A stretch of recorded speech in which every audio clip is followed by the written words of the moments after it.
Who would you bet on? Who would you bet on? Imagine you had the 200 people you know best in the world sat in this room. And I gave you this deal. You come today, come up here to me. You give me 1,000 euros and you give me a name. And for the rest of that person's life, I will pay you 10% of everything they make every month, month after month, month after month. 10%. Who would you choose? Imagine that here in the room. If you look around the faces you see in this room, some good faces to bet on in this room. But if you put the 200 people you know best from school, from university, through family connections, who of all the people you know would be the one person that you would put on that paper and bring to me? Who would you bet on? And I was asked this question 7 years ago. The man in the picture is Warren Buffett. Warren Buffett, at times, is the richest man in the world. Warren Buffett doesn't invent things. Warren Buffett doesn't sell things. Warren Buffett doesn't manage a company. Warren Buffett takes one decision every day. Would I bet on this person? And the results would seem that he does this quite well. But 7 years ago, when he asked this question to 150 MBAs, in my mind, 3 or 4 faces came to my mind. 3 or 4 faces. And I hope as you're thinking about this now, who would you bet on? Some faces come to your mind. Some faces come to mind of people that you know that if you had this bet to make, you'd choose them. So let's work a little bit on this. If we're going to do this properly, we should put together a process. The question, what criteria would you use in making this decision? What criteria is your mind already using when it puts up a couple of faces in your mind's eye? What are you looking for when you see in someone the capacity to have a massive impact in the world? I'm assuming you want to do this bet well, because if you do it well, you can use that money for a lot of good causes. What criteria would you use? One idea. Let's go through some ideas. One idea. Let's get the 200 people present in the room to bring their grades from school and university. And we'll put them in order from the best to the worst grade. And we'll choose number 1. Good idea? The really scary thing is if I asked a group of 12-year-olds, they would laugh at the idea. 12-year-olds already see that grades in school is not the criteria. What are the criteria we're using? How about best friends? Actually, I'll choose you if you choose me. Best friends. Wonderful for friendship, but a very dumb way to take this decision. What criteria would you use? What criteria is your mind already using when it starts to put some ideas in your mind? Who would you bet on? So if grades from school, isn't it? Best friend, isn't it? What would you use? Now, Warren Buffett takes this decision every day. And Warren Buffett has 3 criteria. But before I get into the 3 criteria of Warren Buffett, I want to move to the world of psychology. I studied psychology. And to this day, from the beginning of psychology, there's one test that above any other test in life predicts future success on every measure. Wealth, quality of relationships, grades in school, length of relationships, happiness measured on every scale, whether qualitative or quantitative. And the test is called the marshmallow test. This here is a marshmallow. The marshmallow test can be conducted on children 3-4 years old. The psychologist brings the child into the room. He says, "This is yours. This is yours to eat. I need to leave the room for a couple of minutes. When I come back, if it's still there, you get 2. And the psychologist leaves the room. And the kid looks at the marshmallow. It's his marshmallow. You can do anything you want with it. You can use it in any way you want. So, 50% eat the marshmallow. 50% don't eat the marshmallow.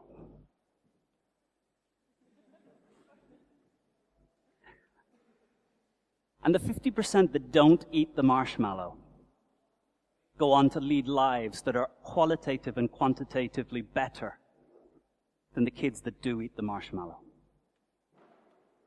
But you can go and look at this on YouTube. You can go and see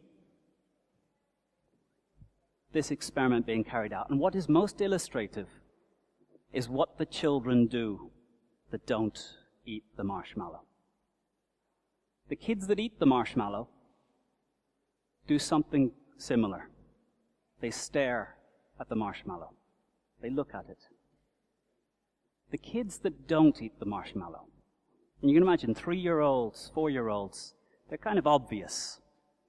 The kids that don't eat the marshmallow, they put their head in their hands. They get up and they stare at the wall. They look at their shoes. Because at the age of 3, they've already realized how little power they have over themselves, over their own nature. Unless the diet fails in the supermarket, not at home. If I go to the supermarket and I buy chocolate, and that chocolate gets to my house, my willpower might get me through one day. It might get me through the end of the week. It might get me to the end of the month. I might last a year. But one day, something bad will happen. I'll come home tired. My willpower will not be there, and I will eat that chocolate. The marshmallow test, the most powerful tool on 3- and 4-year-old children to determine the quality of their lives the rest of their life. Now, marshmallows don't work on grown adults, so I wouldn't recommend we use the marshmallow test to make your decision of who you'd bet on. Let's go back to Warren Buffett and his 3 criteria. The 3 criteria of Warren Buffett. And Warren Buffett makes this decision pretty damn well. $60 billion of net worth through deciding, would I bet on this person or not? And if you look at the structure of a lot of his deals, he takes 10% of all the future income of this person, of this team, of this company. His 3 criteria. The second criteria of Warren Buffett, energy. Energy is health and a bias to action. Healthy people, people who don't get ill often, people when they get a cold, they're back at work tomorrow because they recover quick. They sleep well. Bias to action. People who have a tendency to take action over thinking about action. Energy is about vitality and a bias to action. The third criteria of Warren Buffett, intelligence. But not chess intelligence. Not business school intelligence. Not sitting in a room for 4 years designing a strategy intelligence. He's talking about adaptive intelligence. When you're running down the street and a lamppost is coming towards you, adaptive intelligence is the intelligence to see the pattern, see the lamppost coming, and change your course just enough that instead of taking it in the forehead, you take the blow in the shoulder and you keep moving. So number 2, energy. Number 3, intelligence. But without number 1, Warren Buffett and I would rather you were dumb and lazy. Without number 1, you will be a danger to yourself. Without number 1, you will be a danger to your family and to society. Number 1, Warren Buffett's number 1 criteria. Number 2 is energy. Number 3, intelligence. But without this, those 2 are dangerous. Number 1 is integrity. But integrity is that you say no to most things. Because integrity is really about an alignment between what your calendar says you do and what you say you do. And if you say yes to most requests, if you can't think of a time you've said no in the last day, in the last week, your life is being divided into thousands of little pieces and spread amongst the priorities of other people. So to live an integral life, to live a life true to your own values, means that you say no very often. So integrity, energy, and intelligence. Do these seem like good criteria? They seem like good criteria? They've worked for Warren Buffett. They seem like good criteria? You'd use these criteria in taking this decision, in choosing the one person to own 10% of all their future income? These 3 seem like good criteria to me. I'd use them. I often use them. They seem like good criteria. Now, there's a person in this room that without paying me €1,000, without doing anything different, without raising your hand, without moving, you own more than 10%. You own 100%. The person in this room that you don't have to pay money, you don't have to go to me, you don't have to speak to anyone, and you will own 100% of everything, month after month after month. So, I very much hope that you each day work very hard to maximize integrity, maximize energy, maximize intelligence. Because if you'd bet on someone else for a 10%, I damn well hope you put everything you can into maximizing these 3 in your own life. And given that we've got a few minutes, how about some tools? I leave you with some tools.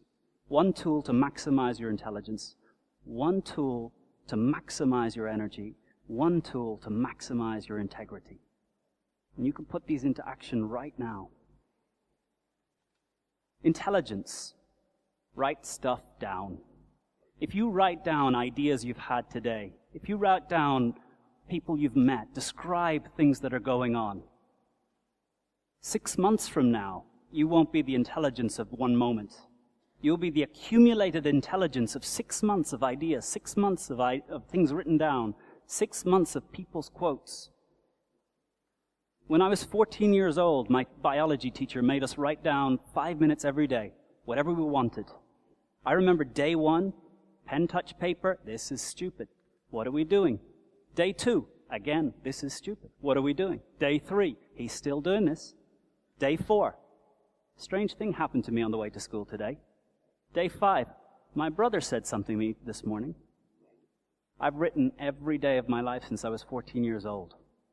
I know where I was every day of my life since I was 14. I know what I was thinking. I know what it felt like. I know who I was with. Start writing down your life. It's the most valuable resource you have, your own life. but so few people take the time to document it. Write your life down. Describe the marshmallow.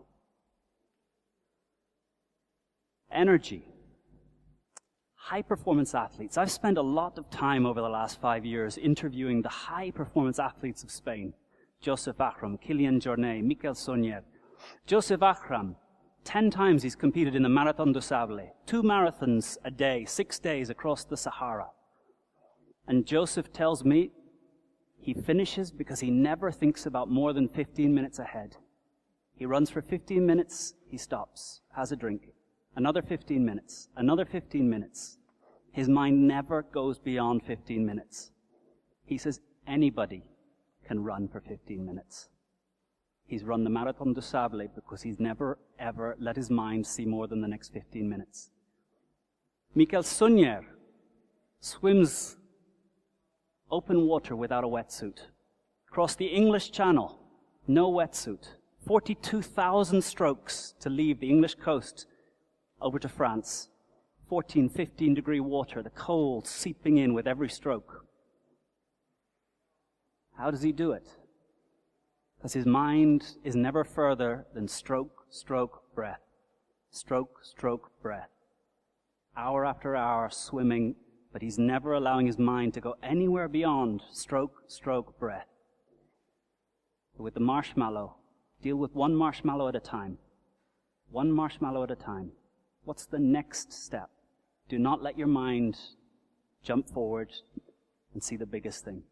Alpine climbers see the next inch. Ranulph Fiennes, oldest man from Europe to climb Everest, failed 3 times. On his last attempt, his wife said to him, "Ranulph, climb it like the horses." He looked at her. "What do you mean, like the horses?" She's an animal trainer. Because that horse has no concept of the finish. A horse runs until it collapses. Climb Everest one step at a time. Ask yourself one question. Can I take one more step? Yes, take it. No, pause. Yes, take it. Yes, take it. And one of those steps, he stood on the summit. Energy. Deal with the next unit. One marshmallow at a time. One marshmallow at a time. Integrity. Do you know how a child spells love? How does a child spell love? T-I-M-E. This world is full of good intention. But the way you see if an executive really is behind an initiative, you open their diary and you count the hours. If you say your parents are important to you, open the diary and show me the hours. The coherence between a diary and your values is where integrity begins. And it's kind of horrific when you start to count, when you start to look and start to become aware of where your time goes. So little of my time really goes to the things that I know and I mean to do. So often I slip off into Facebook, and what was supposed to be a minute is an hour, and then lunch comes. But those minutes, once you've started to get the minutes dedicated to the things that matter.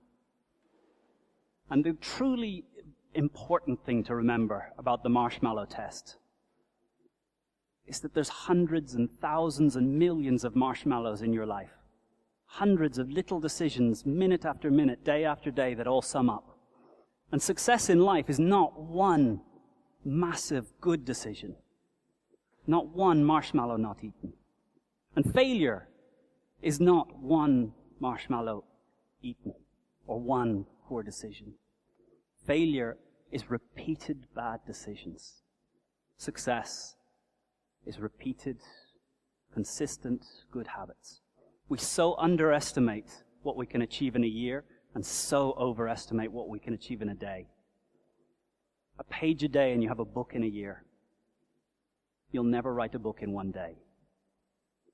But this time, once you've started to dedicate the time right, I had the privilege of spending a day with Kilian Jornet, probably Spain's top athlete, ultraman, When I had met him, he'd just finished running the Lake Tahoe Rim Run, 288 kilometers, and he ran it in 36 hours. What the hell goes through a man's mind as he runs for 36 hours? But when he runs, do you know what the other competitors say about Killian? He looks like he's enjoying it. The other runners are suffering. They're looking down. Killian is running, touching the leaves as he runs past, smelling the smell of the forest, feeling the feel of the track beneath his feet. He runs for 36 hours because he's absolutely there. His mind is nowhere else but in the run, on the path, in the forest, feeling completely alive. So when you do get your diary to match up to your values, getting your life 100% present and experiencing every little piece. It's what took Killian to be number one in the world in the hardest sport in the world.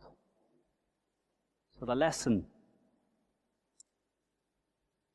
rule 1 for success. And I brought a few for all of you to see if you can achieve it. The rule for success. When you have a marshmallow, don't stare at it. The diet doesn't fail because of weakness of will. The diet fails because the chocolate is there. If you want to stop watching television, take the batteries out of the remote. If you want to do more exercise, put your running shoes next to the door. It's small, small changes. And when I come back 5 years from now, and I ask, who did you bet on? The answer that I want, yo mismo. When I come back 10 years from now, the answer that I want is yo mismo. And 20 years from now, I want you to have written stuff down. I want you to have dealt with one step at a time. I want you to have made sure your diary aligns completely. You say no to the things that don't fit with what's important to you. And 25 years, when I come back here, I will look out on the most successful group of people because they've lived their lives fully. Who would you bet on?